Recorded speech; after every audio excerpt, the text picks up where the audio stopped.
আমার দুইজন প্রিয় ব্যক্তি, একজন হচ্ছে মুফাসসির রফিকুল্লাহ আফসারি ওরফে জোগার ভাদাম্যা, আর একজন হচ্ছে মুফতি কাজী ইব্রাহিম, নতুন স্বাধীনতার ঘোষক।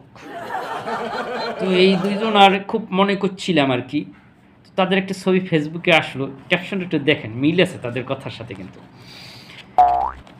তোরাই দুজনই আমার মাযহাবের খাঁটি অনুসারী, মানে ইউনুস সাহেব বলতেছে।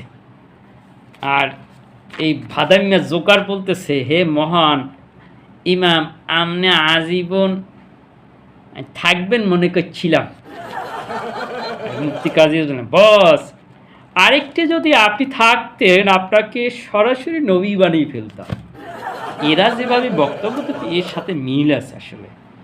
তো শের জামানায় আলেম হবে পৃথিবীর নিকৃষ্ট জীব, আর এরা হচ্ছে তাদের ভিতর অন্যতম। হ্যাঁ, এটাই সত্য।